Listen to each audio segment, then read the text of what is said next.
দারুণ। এই শীতকালে এইরকম পেঁয়াজকলি দিয়ে দারুণ একটা রেসিপি বানাবো। নমস্কার, ফিরে এলাম বং রাঁধুনি রান্নাঘরে আরো একটি নতুন পর্ব। আশা রাখবো আপনারা প্রত্যেকে ভালো আছেন এবং সুস্থ আছেন। আজ একটি নতুন ভিডিও নিয়ে চলে এসেছি, সঙ্গে থাকুন আর সম্পূর্ণ দেখুন। ভালো লাগলে একটা শেয়ার করে লাইক করুন। নতুন বন্ধুরা সাবস্ক্রাইব করে পাশে থাকা বেল আইকনটি অল ক্লিক করুন, তাহলে প্রথম নোটিফিকেশনটা আপনার কাছে পৌঁছে যাবে।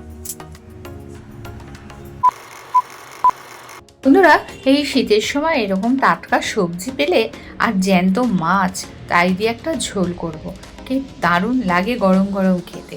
একদম জ্যান্ত ট্যাংরা মাছ, ডিম ভরা। এই মাছগুলোকে নুন, হলুদ, লঙ্কার গুঁড়ো দিয়ে ভালো করে ম্যারিনেট করে রেখেছিলাম। এরপর মাছগুলোকে সুন্দর করে ভেজে নিতে হবে। মাছগুলো ভেজে নেব, আর মাছ ভাজা হতে হতে ওদিকে আমি সবজিগুলো কেটে রেডি করে নেব। এক পিঠ মাছ ভাজা হয়ে গেলে আমি আরেক পিঠ উল্টে দেবো। এইভাবে মাছগুলোকে ভালো করে ভেজে নেব, আর মাছ ভেজে ভাজা হয়ে গেলে মাছগুলোকে তুলে নিতে হবে। আর আজকে আমি ওই মাছ ভাজা তেলের মধ্যেই রান্নাটা করব। মাছটি ভাজার জন্য আমি তেলটা একটু বেশি করেই দিয়েছি, যেই রান্নাটার মধ্যে রান্নার তেলটা লাগবে সেই মাপে।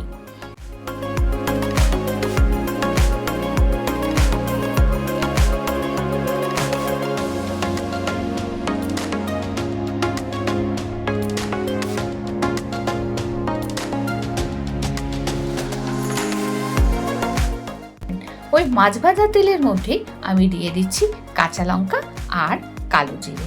আর কালো জিরে কাঁচা লঙ্কাটা একটু ভেজে নিয়ে তার মধ্যে আমি দিয়ে দিলাম আলু। আলুর মধ্যে সামান্য একটু নুনও দিলাম। আলুটা ভাজা হচ্ছে, সাইডে সরিয়ে দিয়ে পেঁয়াজ কলিগুলো দিয়ে দিলাম। পেঁয়াজ কলিগুলোকেও ভালো করে একটু ভেজে নেব, নাড়াচাড়া করে নেব। আর এই পেঁয়াজ কলি আলু যখন একসঙ্গে একটু ভালো ভাজা ভাজা হবে, তখন এবার এখানে আমি দিয়ে দেবো টমেটো। আর টমেটোটা দিয়ে আবারও ভালো করে নেড়ে চেড়ে নেব। দেখুন বন্ধুরা, যেই তেলটা দিয়েছিলাম সেই তেলের মধ্যেই কিন্তু আমি রান্নাটা করছি। একটুও বেশি হয়নি বা তেল একটু কম হয়নি। ওপর দিয়ে কিন্তু বেগুন দিয়ে দিলাম। এইবার এটাকে ঢাকা দিয়ে ভালো করে ভেজে নিতে হবে। মাঝে মাঝে ঢাকা খুলে আমি নাড়াচাড়া করে দিচ্ছি, ওপর নিচ করে দিলাম।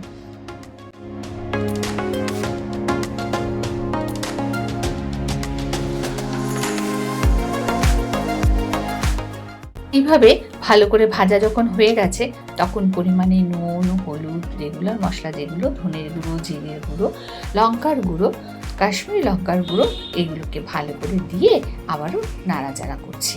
ঠিক আছে, এইভাবে ভালো করে ভেজে নেব। আর মশলাটা পুড়ে না যায় সেদিকে খেয়াল রাখতে হবে। সামান্য একটু জলও দিয়ে দিলাম। আর এই জলটা দিয়ে আবারও ভালো করে নাড়াচাড়া করে নেব। নিয়ে এবার একটু ঢাকা দিয়ে দেবো। ঢাকা দিলে আলুটা সেদ্ধ হয়ে উঠেছে, সবজিগুলো সব মজে গেছে। এইভাবে রান্না করলে অনেক কম সময় অনেক সুস্বাদু হয় রান্নাটা। এখন এবার আমি মাছগুলো দিয়ে দিলাম, মাছগুলো দিয়ে আবার ঢাকা দিয়ে দিলাম। এইবার দেখুন বন্ধুরা, ওপর থেকে ঢাকা খুলে ধনে পাতাও দিয়ে দিলাম, দিয়ে আবারও একটু ঢাকা দিয়ে দিলাম। এইভাবে হয়ে যাবে যখন রান্নাটা, তখন এবার আমি পরিবেশন করে নিচ্ছি। আজ দুপুরের লাঞ্চে কিন্তু অনেক কিছু আছে, যেমন মাছের ঝোল, ট্যাংরা মাছ, একদম জ্যান্ত ট্যাংরা মাছের ঝোল, পেঁয়াজ কুচি বেগুন দিয়ে করলাম, সেটা তো আপনাদের সঙ্গে শেয়ার করলাম। আর আছে দুটো রেসিপি, সে দুটো রেসিপি আমি লাইভে শেয়ার করেছিলাম। আজকের ভিডিও দেখে যদি আপনাদের একটুও ভালো লাগে, তবে বলবো একটা অবশ্যই লাইক করে দেবেন। আর যারা নতুন বন্ধু তাদের বলবো প্রথম নোটিফিকেশন পাওয়ার জন্য অবশ্যই চ্যানেলটা সাবস্ক্রাইব করে রাখবেন।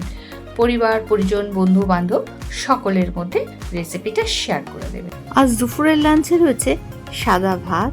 প্রথমে ভাতটা দিয়ে সুন্দর করে একটু গুছিয়ে নিলাম, তারপরে দিচ্ছি এখানে মোচার ঘন্ট চিংড়ি মাছ দিয়ে মোচার ঘন্ট করেছি।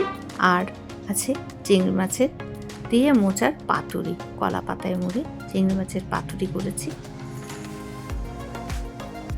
তার সাথে আপনাদেরকে দেখালাম যে এই মাছটা ট্যাংরা মাছের রেসিপি।